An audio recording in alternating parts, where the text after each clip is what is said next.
big window that's at their house, looking at Roy's house.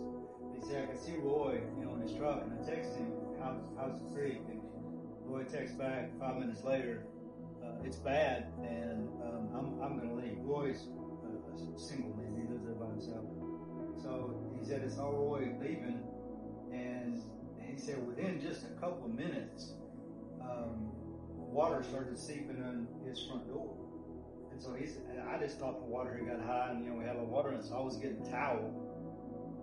And then he said within just another couple of minutes, the door flew off its hinges, and water just filled his house. So he went upstairs like Ron did. Just so crazy. And both Roy and Philip were very, very touched that you guys were willing to come. The kids were willing to come and help and serve. Both of them teared up when they were talking about that. So you guys made an impact this week, and I thank God for that. I thank God for your willingness to come to a hot church camp, so to speak, where we got to serve somebody else. And at our church, we want to give you guys the opportunity to do that. We found that when you give your life to the Lord and you serve Him, it is the most fulfilling life you could ever live. And so we hope to try to instill that in you and give you those opportunities when you're young.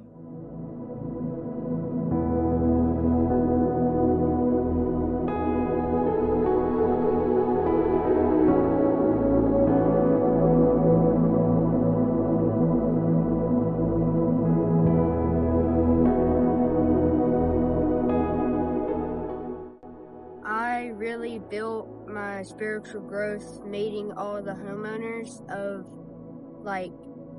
the homes that we worked on, and it was really breathtaking to see the progress that we made throughout just 3 days. It was one house, Roy's house, was filled with mud, and then cleaned it up. I mean, almost clear, crystal clear, cleaned it up. It was amazing. And to see Julianne's house, it was very amazing. We cleaned it up, took all the flooring out, broke down the walls. It looks way cleaner now. It's very heart-taking to see the transformation in any of the houses. I love to meet Brian. Brian was super cool to meet. I got to see his artwork, and it was just so meaningful, and I really just love this whole missing trip. This is my favorite one. I'm just gonna say that, my favorite one.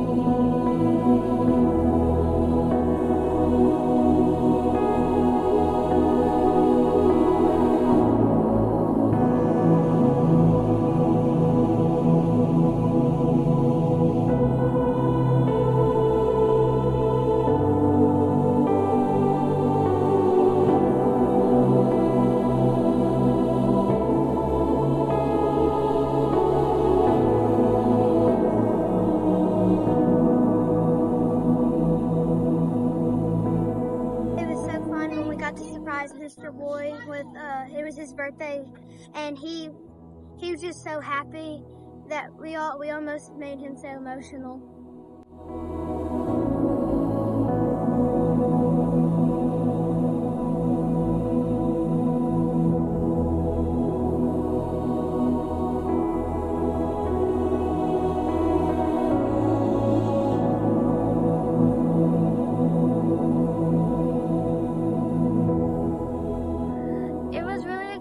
To surprise Mr. Roy for his birthday, and when he walked into his house when we cleaned it up, it was really good. He was like, I don't even recognize his house because there was so much mud everywhere. It was just so surprised. His face was priceless. He was just so surprised, and he was so happy. We had so much fun swimming in his little lake or creek, and yeah.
it's got to feel better to have somebody helping you as much as y'all did. Thank you guys.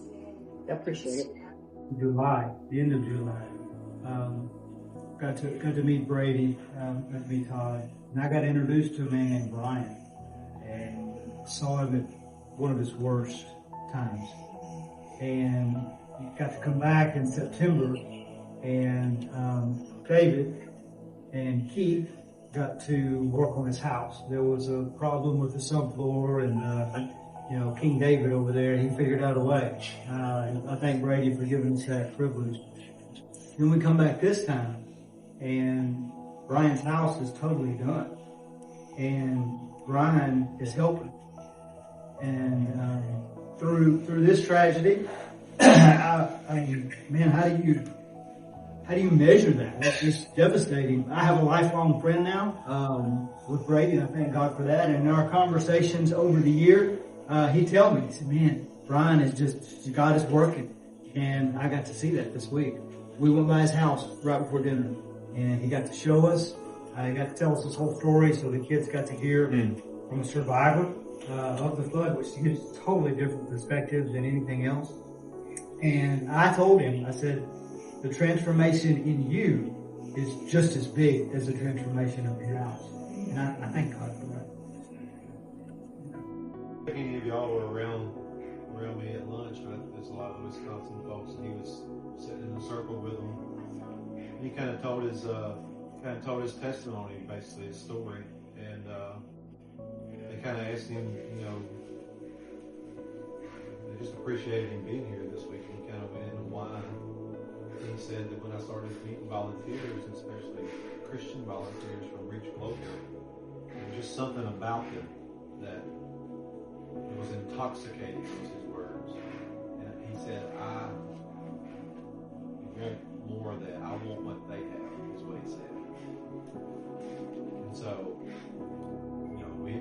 us in the circle started talking about that. It's not us, it's who we serve. It's Jesus who you're attracted to. And it's just amazing to see what God can do in his life. I just pray that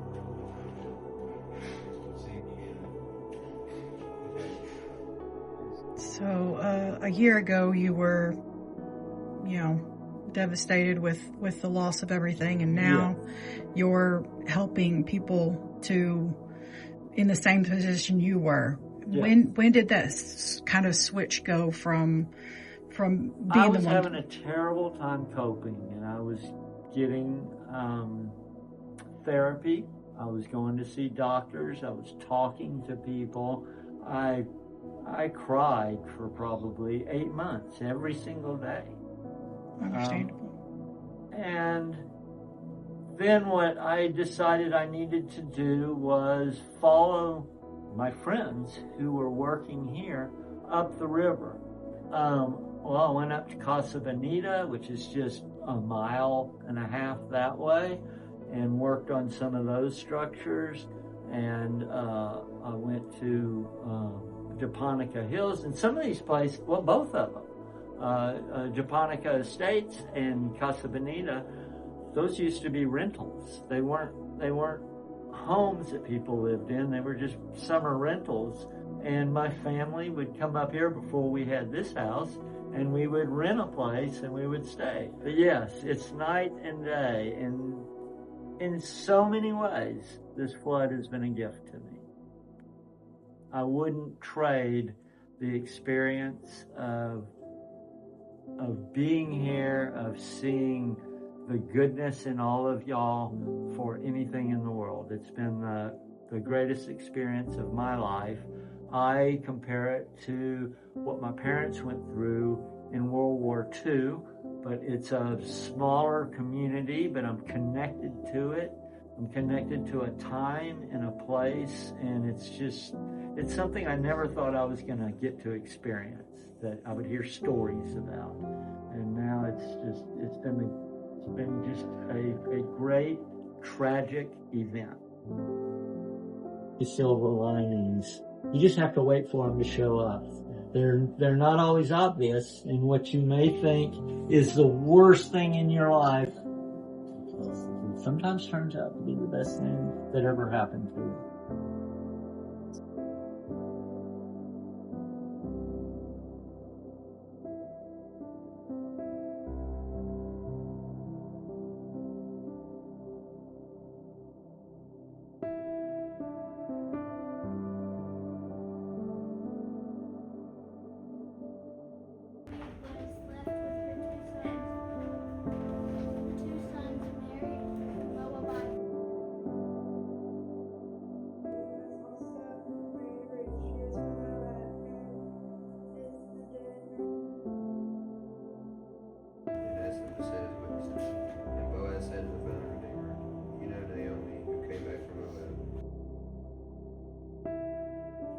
This way she can have a son to carry on the family name.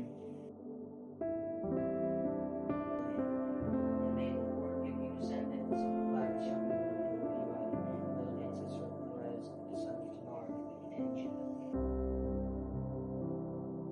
Yeah, well, I just want to shout out Mr. David. Had a blast carpenting. It was awesome. I had a lot of fun swimming in the lake down there. Right there's my cabin, that's the girls. And good snacks, good food. Met people from Wisconsin. Mark came in before us. If you like have a lot of built-in anger and you go to a construction site somewhere and destroy a wall, it helps you a lot.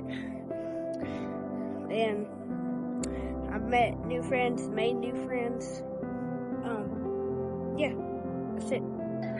So what I really liked about this week was me knowing what the homeowners have been through and what happened, and I just liked helping them.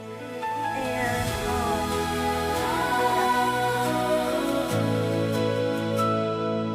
woke up to the morning light, breathing in a brand new life. Little moments, little grace, smiles I never wanna waste. Even through the stormy days, love still found 1,000 ways. Now my heart can finally say I'm thankful every day for every door that opens,